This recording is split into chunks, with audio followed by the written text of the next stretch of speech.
Bien, 7 de la mañana con 18 minutos. Seguimos en nuestro segmento de entrevistas en Primera Página este jueves 22. Está con nosotros nuestro segundo invitado de la mañana. Él es Tomás Socias, analista político y económico, también dirigente empresarial, por más de 20 años presidente de Cavidea, la cámara que agrupa a la industria de los alimentos, también exministro de Industria y Comercio. ¿Cómo estás? Muchísimas gracias por acompañarnos esta mañana. Varios temas que analizar en dos factores fundamentales de la sociedad, la economía y la política, que hoy se unen en lo que estamos viendo en esta situación que vive el país. El próximo 25 de agosto se cumplen 2 años de la primera sanción financiera que Estados Unidos impusiera al gobierno venezolano.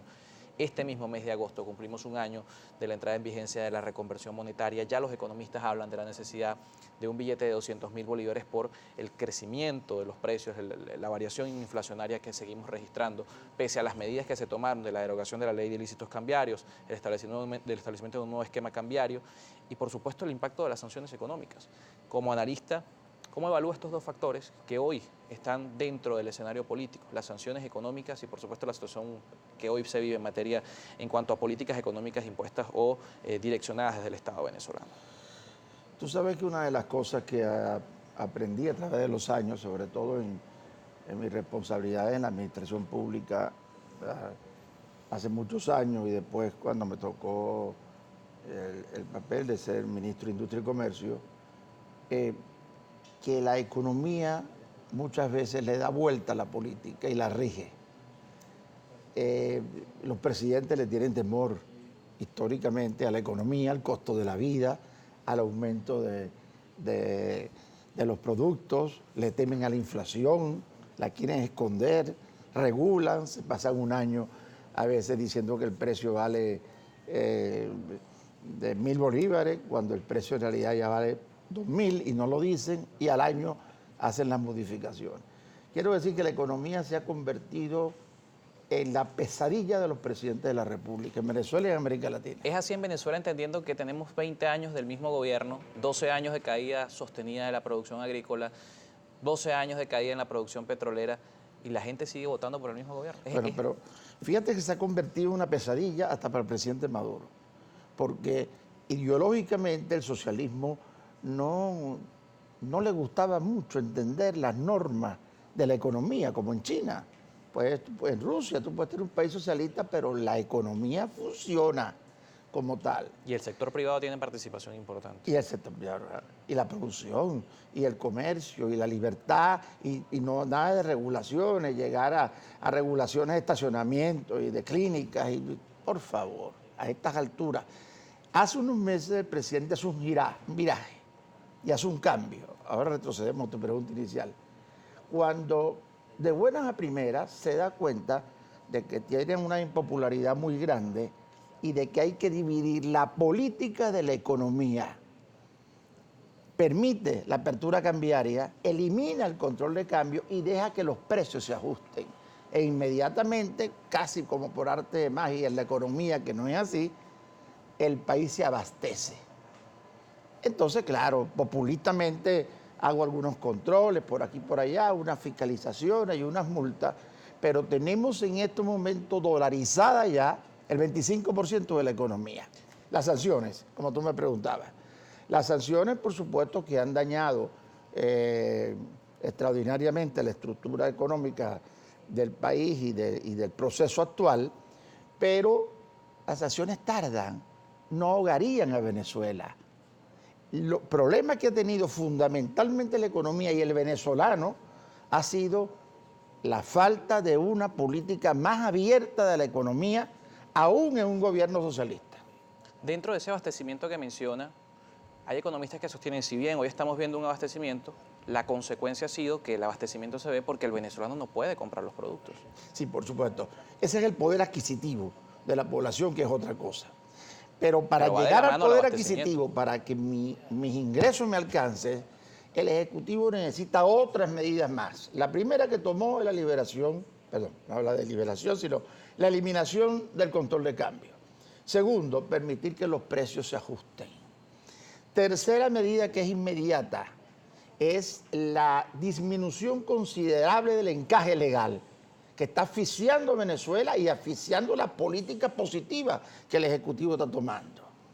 Cuarto, la activación de la producción nacional, que es la que le va a dar 2 millones de empleos en 6 meses a la población venezolana para poder tener mayores ingresos.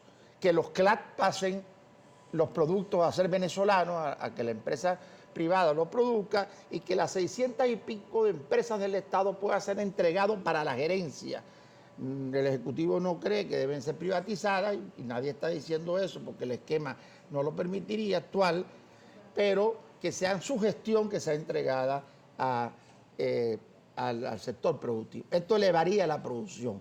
Y entonces estamos ante el grave problema. El poder adquisitivo no me alcanza ante un país semidolarizado. ¿Debemos dolarizar la economía? Tal vez inmediatamente no, porque ¿cómo hacemos con las pequeñas, medianas empresas, los comercios? Pero debemos ir a una dolarización de la economía. Si vamos a una dolarización de la economía, el sueldo entonces pueda ayudar al venezolano a tener la capacidad. ¿Por qué ir a una dolarización de la economía, entendiendo que Venezuela es un país que depende 97% de la industria petrolera para el ingreso de las divisas? Y la economía ha sido cuestionada, la dolarización ha sido cuestionada en todos los procesos por la pérdida de independencia en materia monetaria. Indudablemente. Lo que pasa que como no tuvimos una apertura económica en los últimos 20 años, se fue trancando la economía. Ahora se abre la economía, ojalá vayamos a una economía china o algo más... una economía social de mercado. Ya empezamos, una economía, incluso como se llama hoy, social de mercado, donde la parte social siga. Los programas sociales de Ejecutivo han sido muy buenos, pero hace falta una política de subsidio, de envergadura que complemente las políticas actuales para que el venezolano pueda tener... ¿Ese subsidio es al consumidor o como ha venido pasando a los empresarios, en este caso, que el Estado ha asumido el subsidio a través de las regulaciones de precios, que son subsidios indirectos, o un subsidio directo al bolsillo del usuario? Sí, sí. Tiene que ser mixto. Las experiencias en el mundo entero, incluyendo Rusia, los países asiáticos, países de América Latina, hasta el mismo Medicare en los Estados Unidos para la seguridad social, es mixto, dirigido al consumidor directamente a través de mecanismos muy importantes que hay, por ejemplo, el tema de la salud, países centroamericanos, países de Sudamérica, países europeos, la persona, el paciente o la persona en materia de salud va a una farmacia que dice Seguridad Social y adquiere con el récipe su medicina. Y el Estado le paga, claro, el Estado lamentablemente en nuestro país ha fallado mucho en el pago, pero le paga directamente a la farmacia o los bancos le pagan. La confianza es un factor fundamental en la economía, y no solamente también en este punto, sino en la política. Todas estas medidas, la disposición de un sector privado, la disposición a un cambio, a un viraje en la economía, es factible con el actual gobierno, entendiendo que vemos 20 años de políticas erradas y hoy los sectores económicos piden un cambio político que pasa tal vez por un cambio de quienes están a la cabeza del gobierno. Por supuesto que sí. Es más, yo le pido al presidente Nicolás Maduro que continúe con las medidas económicas que ha tomado, que avance. Esa separación de la parte ideológica, socialista como tal, y de la economía, se puede unir perfectamente en un gobierno social como quiere ser, que a través de una política grande de subsidios, a través de una inversión grande en materia social, pueda complementar las medidas económicas que son necesarias tomar. Porque las medidas económicas están trayendo problemas, indudablemente. El venezolano no tiene poder adquisitivo, como tú decías. ¿Cómo lo resolvemos? Se está quedando atrás. Y en ese proceso de quedarse atrás, mientras hace efecto las decisiones económicas que se están tomando, es necesaria una gran política de programas sociales directos al venezolano para que pueda respirar y tener un mayor poder adquisitivo. Frente a esto también hay algunas visiones, algunas opciones, por ejemplo, la liberación de la economía total. Vemos el Plan País, que es un proyecto que plantea una liberación en la mayoría de los sectores de importancia económica en el país, y lo vamos a conversar en la siguiente parte del espacio, que es una de las propuestas que hoy se tiene como solución a este tema. 7:28 minutos, está con nosotros Tomás Osías, es analista político y también analista económico. Una pausa y seguimos con mucho más de Primera Página.